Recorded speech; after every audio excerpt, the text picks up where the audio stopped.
бронежилет менен келбесеңер болбой калды, шайлоо жакындап калды, эми көпүлдөп көп сүйлөйбүз, каттуу сүйлөйбүз, урушуп турабыз. 1 жыл калды. Эми иштей турган заман келди окшойт. Ато күндүз келесиңер да президентти сүйөбүз дейсиңер да анан кечинде бар изменага туруп атпайсыңар барыңар. Изменять этип түнү менен. Ошол үчүн давайте. Нурлан мырза, эми кичине 1 жыл калды, 1 жылга бронежилет менен келбесеңер болбой калды, шайлоо жакындап калды, эми көпүлдөп көп сүйлөйбүз, каттуу сүйлөйбүз, урушуп турабыз. 1 жыл калды. Эми иштей турган заман келди окшойт. Мен жанагы зонированияңар болуп атпайбы? Шуну түшүнүктүү боло тургандай райондорго эле, например, Сыгат району баланча сомдон куб гектары депчи. О коррупция ошол жерден деле болуп атпайбы? Дыйкандар түшүнбөйт да.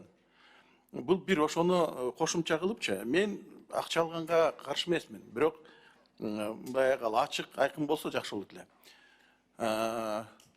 Канча миллион сом чогулттуңар ушул быйыл?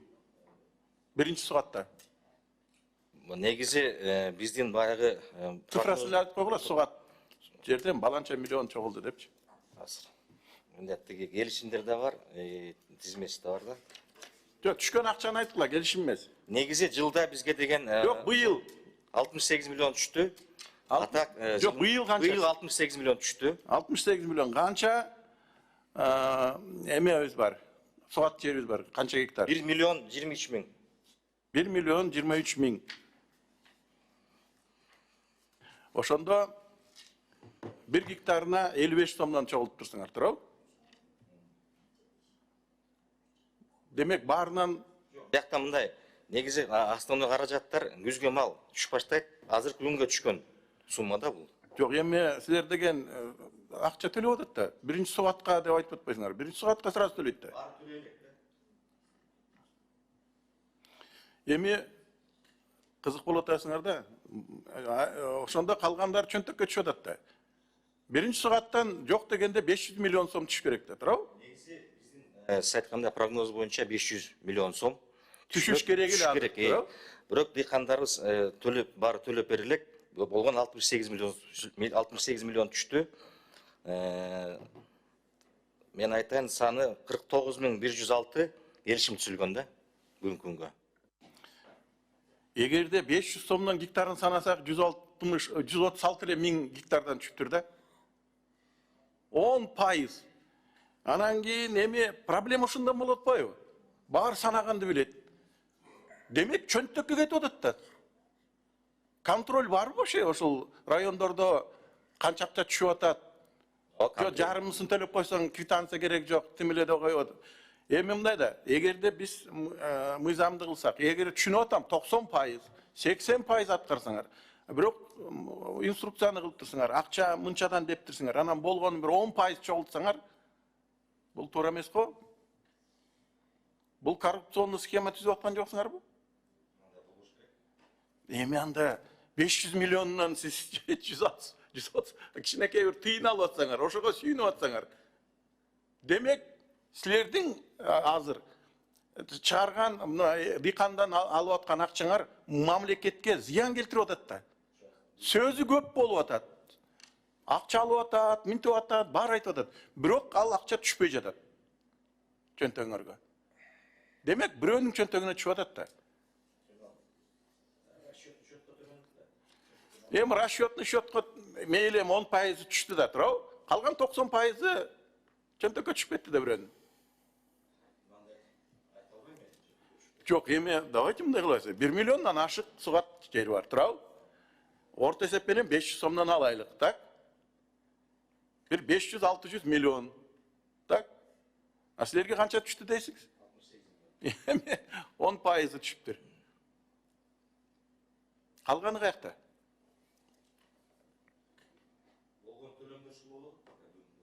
Анда демек 90%, 10% жанагы чын тиги законопослушныйлар келип төлөйт да 90% төлөбөй коюп атабы. Анда пайдасы эмне? Баарын төлөтпөйлүк да. Демек ошол 90% төлөбөгөндөрдүн ордуна 10% эл төлөп атабы. Анда айлыкты каяктан алып атат? 10%-тан түшүп атат. Демек ошол айлыкка жетип атыптыр да,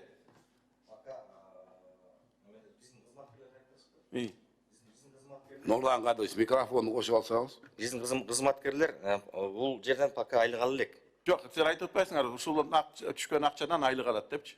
Бул айлыкты жанагы бизге жана мурун АВПда иштеп жүргөн адамдар бар эмеспи? Биздин райотkozунун келишими түсүп, ошо келишим негизинде айлык алып атышат. А биздин кызматкерлер бюджеттен алып атат пока. Түшүнбөй калдым силердечи. АВПда жүргөндө мурунку министриңер ушул жерден доклад болуп турганда канча миллион дедилер? 80 70 миллион деп аткан. АВП болуп турганда. А бүгүн андан аз түшүп калдыбы? Жоюп салгандан кийин. Жок, жылдың аягына чейин 1,5 миллиард болуп калып атпайбы? 3 сугат болсо. Бул биринчи сугаттан эле туруп 500 сомдон. Например, орто анан экинчи сугат болот. Үчүнчү сугат болот. Эгерде 3 жолу сугарсак эле 1,5 миллиард болуп атпайбы? Орто эсеп менен. Өзгөндө албай, өзгөнүн 7,000 сомун албаганда 500 сомдон эле.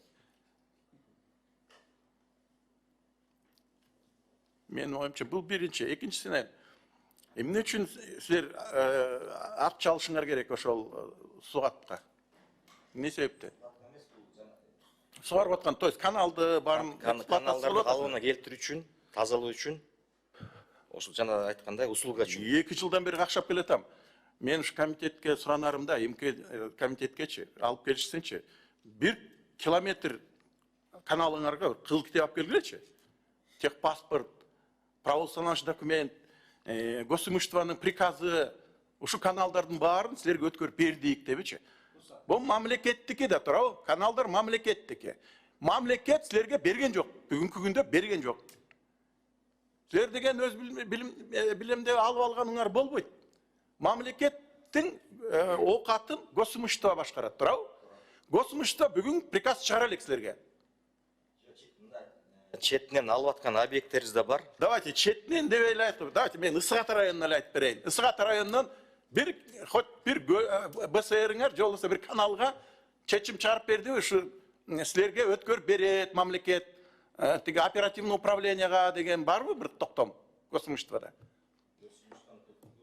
Жок, алар Бир алар мамлекеттик окат, потому что силер мындай бир барсыңар, бир жоюлуп кетесиңер, ликвидация болуп кайра пайда болосуңар, ошол үчүн госимущество кайра силерге өткөрүп берип туруш керек эле. Ошол үчүн мен суранарымда, эгерде ушул тарифтерди эметип атсак, демек тарифти каналдарга деп, каналдарды баягы эксплуатацияга жөнөтөбүз деп атасыңар да. Ошол үчүн мен ойлоп атам, комитетке булар ошол госимуществонун токтомдорун, приказдарын алып келиш керек, что каналдардын баарын буларга бекитип берди депчи. Анан кийин разделительный баланс болуш керек. Айыл өкмөттүкү кайсы жерде, булардыкы кайсы жерде. Анан жөн эле канал биздики бүгүндөн баштап деген болбойт. Бирөө мамлекет буларга өткөрүп бериш керек болчу. Өткөрүп бергенден кийин ошо каналды башкарат, ошо каналды көзөмөлгө алат, ошого каналдарга акча алат. Ошол үчүн эмки заседанияга мен поручение берип коелу, алып келсин ушундай токтомдорду. Башка райондор эсли албай десе, Ысыгатаныкын алып келгиле. Отдел тапшырма жазып койгулачы госимуществого. Берсин бизге унча акты боюнча. Анан негизинен да Акт жана землеотвод акимдер берет, кызыл китептичи. Бирок алар ушул госимуществонун приказын негизинде бериш керек да. ошол боюнча приказы боюнча кат жазгыла, кийинки жыйынга алып чыгалы бир санкция боюнча. Анан негизинен мындай айткылычы Нурлан Кадырович, канча алат ООС начальниги райондордо? Айлыкты. ООС начальниги райондогу колго алган айлык маянасы 14,000 сом. 14,000 сомго казыр иштей ООС начальниги. Иштеп атышат. Иштеп атат. Анда ошол чөнтөк менен иштеп атат да. Анда Акбөгөндүкөч туура айтып атат. Анда чөнтөк иштеп атышабы анда. 14,000 сом кантип иштеп атышат казыр? Же айлыгын карабасаңар, же чогултканы жана 10%-ын чогултуп атсаңар болгону. Мен деп айтпай эле коеюн, 3 сугат, 1 сугатка 500 миллион деп атасыңар. 3 эмес, 2 эле сугат кылып коелу. 2 сугатка силер миллиард чогултушуңар керек. Былтыркы жылы канча чогулттуңар? Ошону айтып койгучу анда. Былтыркы жылга ООС канча акча чогултту? 100 Ya. milyon. 100 milyon. 1.023.000 gektar suat jeriңер бар деп атасыңар, туурабы? Саламатсыздарбы?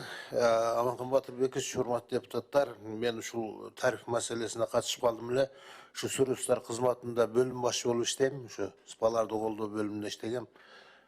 Анан непосредственно ушу тариф маселеси боюнча жумуш топко катышып, анан биринчи бул тарифтин бизге делегировать эткен, анан максаты Аманкан Батырбекович биринчи очут ушул коррупционный схемадан кайтайлы деп эң туура айтып атасыз.